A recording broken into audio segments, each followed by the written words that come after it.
आज का व्लॉग बहुत ही प्यारा होने वाला है क्योंकि आज मैं मिलने वाली हूँ मेरे सभी घर के सदस्यों से, मतलब मेरे मायके वालों से। तो सुबह से ही ये हो रहा था कि जल्दी से घर के सारे काम निपटाऊं और जल्दी से अपने सभी मायके वालों से मिलूं, क्योंकि आज है मेरे मायके में फंक्शन।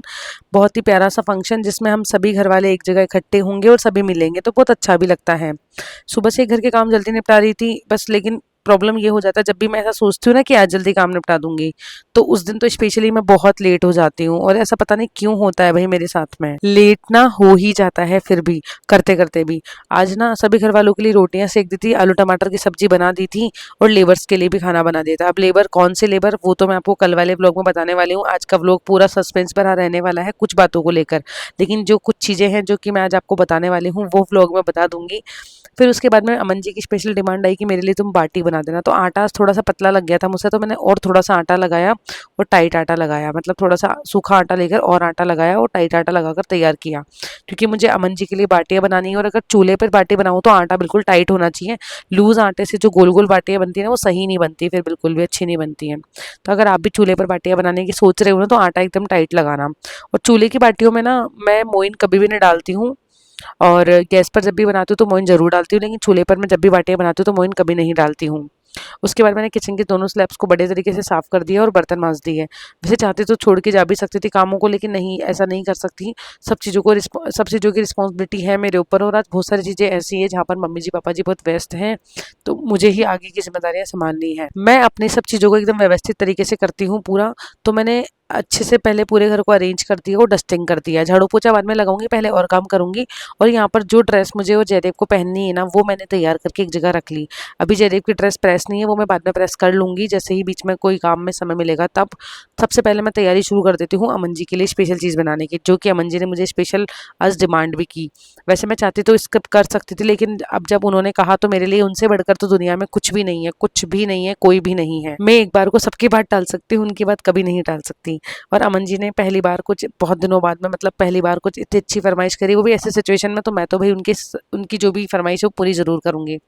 फिर उसके बाद में मैंने यहाँ पर काचरी को कट किया। अमन जी की इच्छा थी कि आज वो उनके लिए मैं काचरी की टेस्टी चटनी बनाऊँ। यहाँ पर हम लोग बातें कर रहे थे, साथ साथ में मैं काचरी को अच्छी तरीके से, उसका जो साइड का हिस्सा है, मतलब कि जो बाहर का हिस्सा है वो छील लिया, और अंदर के जो बीज और काचरी है वो अलग कर ली।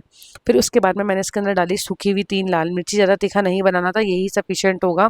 फिर उसके अंदर मैंने थोड़ा सा ठंडक के लिए डाल दिया पुदीना। पुदीना मेरे पास सूखा हुआ पुदीना था तो मैंने वो डाला, आप चाहो तो गीला पुदीना भी ले सकते हो, गीले पुदीने की पत्तियां भी ले सकते हो। फिर उसके बाद मैंने किचन की स्लैब को ढंग से साफ़ किया, क्योंकि अब बनाऊंगी मैं चटनी। नमक आज ख़त्म हो गया था तो मैंने इसके अंदर सेंधा नमक ऐड कर दिया।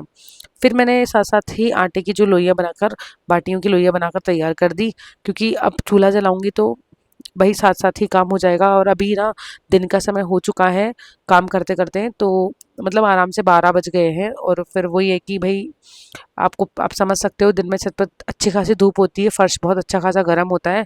तो भाई अभी ही तैयारी करके लेके जाऊंगी तो बार बार ऊपर नीचे नहीं आना पड़ेगा मुझे। तो मैं अभी ही तैयारियां करके चली जाऊंगी, ये बाटियां बाद में लेके जाऊंगी, बस अभी इनको ढक कर रख के चली जाऊंगी। और मम्मी जी लगा रही है अभी लेबर्स को खाना। और ये सब ना मम्मी जी थोड़ा बहुत साइड का कर भी देती है ना भाई, बहुत हेल्प मिल जाती है। फिर ये मेन मेन काम मैं निपटा लेती हूँ। तो इस तरीके से हम लोग मिल बांट कर घर का काम कर लेते हैं।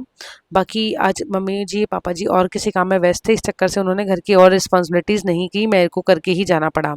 फिर उसके बाद में यहाँ पर ये पत्थर जो था वो चूल्हे के पास ही रखा हुआ था, तो जो सिलबट्टे का वाला पत्थर था ना जिससे मैं बांटूंगी, वो बहुत गर्म था भाई आज सच्ची में।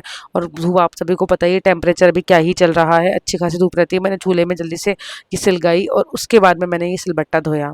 उल्टे पर बना रही हूँ क्योंकि सीधा और भी ज़्यादा गंदा हो रहा है अभी, तो उसको मैं पहले सर्फ से अच्छी तरीके से धोऊंगी, एक दिन समय निकाल कर तभी बनाऊंगी। तो पहले इधर से मैंने बनाया और यहाँ पर धीरे धीरे करके देखो मैंने इस तरीके से सिलबट्टे पर ये बांटनी शुरू कर दी। देखो ज़्यादा परफेक्ट तो मैं नहीं हूँ, लेकिन जितना बना पाती हूँ वही सफिशियंट है। इस समय मेरे हाथ जल रहे थे क्योंकि ये जो पत्थर है ना, इसमें पूरा पानी डाल के मैं इसको धोया भी ठंडा करने के लिए, लेकिन ये फिर भी ठंडा नहीं हुआ, बहुत गर्म था। सच्ची में बहुत दर्द हो रहा था हाथों में, और ना छाले टाइप नहीं पड़ जाते जल के, हाथ वैसे हो गए थे। क्योंकि ये पत्थर ना सिलबट्टे के नीचे नहीं रखा हुआ था, ये पत्थर रखा हुआ था कल जब हम लोगों ने खाना बनाया था ना, उस टाइम मैंने क्या करा, एक स्टील की जो प्लेट है जिसमें मैं पानी खाली करती हूँ ना, उसको उसको चूल्हे के ऊपर ढक दिया था, क्योंकि चूल्हे में बास्ते अच्छी खासी थी, तो हवा की वजह से कहीं इधर उधर कहीं लग नहीं जाए, इस चक्कर से मैंने प्लेट से ढक के उसके ऊपर इस सिलबट्टे वाला पत्थर रख दिया था। अब दिन भर धूप अच्छी खासी लग गई तो पत्थर अच्छा खासा गर्म हो गया था।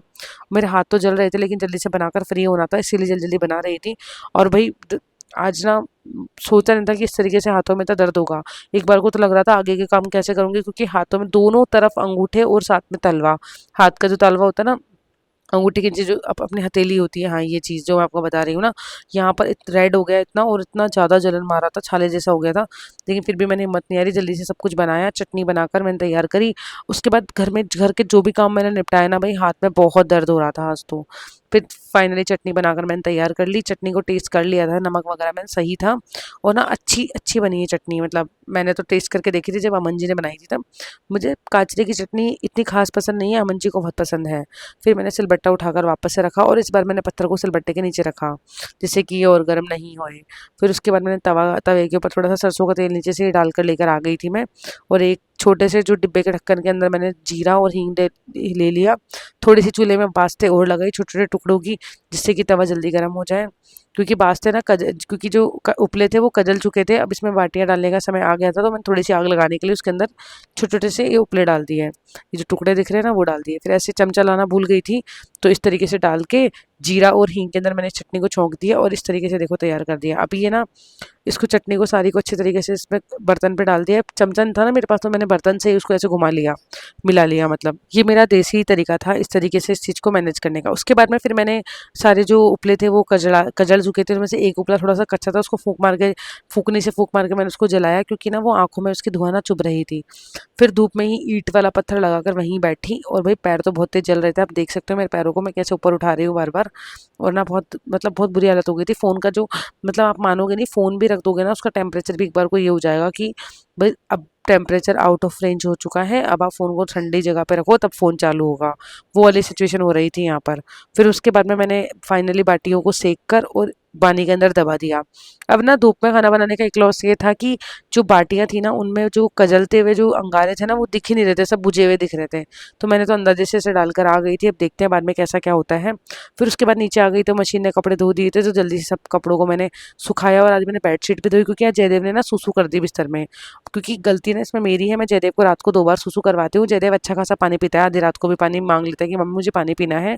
तो इस चक्कर से बच्चे कर देते हैं कई बार। अभी वो 5 साल का है, लेकिन कुछ बच्चे होते हैं जो 5 साल की उम्र तक तो सूसू करना बंद कर देते हैं बिस्तर में, लेकिन जयदेव अभी भी कर देता है कई बार। और अधिकतर ऐसा होता है कि वो उठ के कर ही आता है, या हमें कराना पड़ता है उसे। फिर उसके बाद में आज कपड़े ज़्यादा ही हो गए थे, इसीलिए टॉवल वगैरह भी साथ के साथ ले लिए। और बच्चे हैं भाई, हर बच्चे की कैपेसिटी अलग होती है, मैं कभी भी अपने बच्चे को किसी के दूसरे के बच्चे से कंपेयर नहीं करती हूँ, और करना भी नहीं चाहिए। हर बच्चे की क्वालिटी अलग होती है, हर बच्चे का जो सेंस होता है वो अलग होता है। तो जयदेव का भी ये सीन चल रहा था, आज उसने ऐसा किया तो मैंने आपके साथ शेयर किया। खैर मुझे लगता है इसमें उसने कुछ गलत कर दिया, अपन भी छोटे थे तो कर दिया करते थे कई बार सूसू, थोड़े से बड़े होने के बाद भी। सपनों में होता है ना ऐसा, कई बार छोटे बच्चे कर देते हैं। मतलब मैं तो थोड़ी बड़ी हो गई थी तब तक भी करती थी, तो मुझे ये चीज़ें पता है भाई। पेरेंट्स नहीं समझेंगे तो कौन समझेगा, अगर अपन ही अपने बच्चों की हंसी उड़ाएंगे तो उससे क्या ही फ़ायदा निकलेगा। फिर उसके बाद में मैं जब बाटियाँ लेने गई ना, तो फिर कुछ बाटियाँ जल गई थी, बताया था ना मैंने आपको, अंगारे दिख नहीं रहे थे जले हुए मुझे। अभी रात को तो अंधेरा हो जाता है तो दिखने लग जाते हैं अभी कौन सा जला हुआ है, उसके अकॉर्डिंग मैं अंगारों को बाटियों पर डालती हूँ। तो कुछ जल गए थे, क्योंकि धूप में बिल्कुल भी नज़र नहीं आ रहे थे।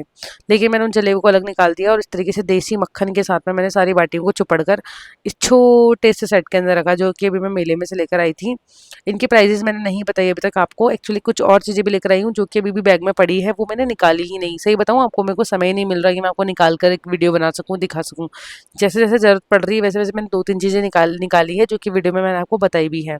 इस तरीके से मैंने मक्खन में बढ़िया बाटियों को चूर दिया, और मतलब इस तरीके की बाटियाँ ना लगती बड़ी स्वाद है। वैसे मैंने खाना नहीं खाया, बस 1-2 बाइट खाकर टेस्ट करके देखा था। चटनी और बाटी दोनों ही बहुत स्वाद लग रही थी। दाल बाटी तो सब खाते हैं, लेकिन अमन जी को चटनी बाटी भी बहुत पसंद है, तो मैंने इस तरीके से इनके लिए आज चटनी बाटी बनाई। फाइनली सब चीज़ें तैयार हो गई है, और बाटी जलने का रीज़न मैंने आपको बता दिया, थोड़ी सी जो जली हुई बाटियाँ थी वो मैंने निकाल दी। फिर उसके बाद मैंने इसको अच्छे से ढक कर रख दिया, और ये चीनी मिट्टी का बर्तन है जो कि बहुत बढ़िया भी रहता है, मुझे बहुत अच्छा लगा ये। इसका यूज़ करना मुझे पर्सनली बहुत अच्छा लगा। और उसके बाद में फिर जयदेव यहाँ पर मंडरा रहा है, अब इसको बारी आती है खाना खिलाने की, लेकिन उससे पहले मैं हाँ, मैंने जयदेव को भी खाना परोस दिया था, और जयदेव खाना लेकर नीचे चला गया। और अब मैं कर रही हूँ घर के झाड़ू और पोछे। झाड़ू पोछा निपटाने के बाद में अब मैं घर की साफ सफाई कर चुकी हूँ अच्छे तरीके से, और अभी हमारा घर और अच्छा खासा गंदा हो जाएगा और बहुत काम बढ़ने वाला है। वो कैसे बढ़ेगा वो मैं कल बताऊंगी आपको। फिर उसके बाद मैंने बालकनी धोई। बालकनी का अंदाजा आप देख ही सकते हो, कोई आंधी नहीं आई, लेकिन फिर भी इतना गंदा क्यों है वो मैं आपको कल बताऊंगी। सारी चीज़ें मैं कल वाले ब्लॉग में ज़रूर बताने वाली हूँ आपको। उसके बाद यहाँ पर अमन जी आ गए थे, तो मैं उनको बोल रही थी कि आप खुद खाना परोस लोगे क्या, मैं थोड़ा सा काम कर रही हूँ। तो उन्होंने अपना खाना परोस लिया था और वो अब खाना खाने बैठेंगे। जब तक मैं नहीं जाऊंगी ना तब तक नहीं बैठने वाले। वो मेरा इंतजार कर रहे थे कि मैं कब इधर आऊँ। बालकनी बहुत गंदी थी, पहले बालकनी साफ करनी भी जरूरी थी, क्योंकि जो भी बालकनी में जाएगा ना गंदे पैर लेकर वापस घर में आएगा और वो घर और गंदा होगा। तो मैंने ऐसे दोनों बालकनियाँ साफ करी, दोनों फ्लोर्स की। उसके बाद में फिर अमन जी खाना खाने बैठे, तब उनको खाना बहुत अच्छा लगा, भगवान को धन्यवाद दिया उन्होंने, और उन्होंने मुझे थैंक यू बोला। अच्छा लगता है ना जब अपने हस्बैंड के लिए अपन इतना कुछ कर देते हैं और वो खुश हो जाते हैं, तब तो अपनी मेहनत सफल हो जाती है यहाँ पर। फिर उसके बाद उन्होंने बड़ी तारीफ करी मेरे खाने की, चटनी, दही और साथ में गर्मा गर्म देसी मक्खन में चूरी हुई बाटियाँ। बाटियाँ चूरते ही मैंने उनको फ़ोन कर दिया था कि जल्दी से आ जाओ। फिर मैं तैयार हो गई थी। आज मैंने ये वाला सूट पहना है। कमेंट करके ज़रूर बताना अमन जी की पसंद का ये सूट कैसा लगा। लिपस्टिक मैंने अभी तक नहीं लगाई है, क्योंकि मैं गाड़ी में लगा लूँगी लिपस्टिक। मैं पहले आईब्रो और अपर लिप्स बनवा के आऊँगी, उसके बाद मैं लिपस्टिक लगाऊंगी। तो फिर वो लगाकर हम लोग बस में बैठ गए थे। बस से हम लोग हमारे गाँव आए थे। आप सभी को पता ही है मेरे मायके वाला गाँव बगरू है, बगरू में ही फंक्शन था। और यहाँ पर आने के बाद मैं सभी घर वालों से मिली और बहुत अच्छा लगा। और ये मेरी दीदी है, मेरी बुआ जी है, ये मेरी सिस्टर है, ये मेरी भाभी है, मतलब ये भी मेरी सिस्टर है। तो सबसे मैं मिली, मतलब मैं आपको पर्टिकुलर कैसे बताऊँ, सब जयदेव को इतना प्यार करते हैं ना जब भी मैं आती हूँ जब। और बहुत दिनों बाद सारी फैमिली एक जगह इकट्ठा होती है। और ये मायके में जो दादाजी और का घर है ना, हमारा गाँव वाला, वो यही घर है। और अब मिलिए आप हमारे प्यारे से लड्डू गोपाल जी से, जिस दिन से मिलकर जयदेव को बहुत अच्छा लगा। उन्होंने इनसे आशीर्वाद लिया प्रणाम करके। और उसके बाद में यहाँ पर सभी मेरी बुआ जियाँ, दीदी, चाची जी, बड़ी मम्मी, दीदी की गुड़िया, सब लोग हैं और मैं सबका इंट्रोडक्शन करवा रही हूँ। कल वाले व्लॉग में मैं पर्टिकुलर ढंग से और इंट्रोडक्शन करवा दूंगी अगर आप कहोगे तो। और अच्छा लगता है भाई, सारी फैमिली मेम्बर्स और सभी ना खुश हो रहे थे वीडियो में आके। मुझे भी बहुत अच्छा लग रहा था कि सभी मेरी वीडियो में आ रहे थे, प्यार मिल रहा है सबका, और अच्छा लग रहा था। जयदेव की बातें, जयदेव मुझे कान में कुछ बात कह रहा था तो मैं उसको समझा रही थी। फिर उसके बाद में यहाँ पर है ये मेरा भाई, ये मेरे ताऊ जी, ये है मेरे प्यारे से ताऊ जी। तो सभी से मिलकर आप लोगों के चेहरे पे भी अलग ही लेवल की मुस्कान आई होगी। कमेंट करके जरूर बताना व्लॉग कैसा लगा। अगर व्लॉग अच्छा लगा हो तो वीडियो को लाइक जरूर करना। अब मैं आपसे ना कल मिलती हूँ एक नए दिन और एक नए व्लॉग के साथ में, और एक प्यारे से व्लॉग की शुरुआत कल ही करूंगी। अभी आज का व्लॉग मैंने अधूरा छोड़ा है क्योंकि व्लॉग बहुत लंबा हो जाता। अच्छा, और हाँ, कल वाले व्लॉग में बहुत प्यारा सस्पेंस मिलने वाला है, आप भी हैरान हो जाओगे। चलिए कल मिलती हूँ एक नए दिन और एक नए व्लॉग के साथ।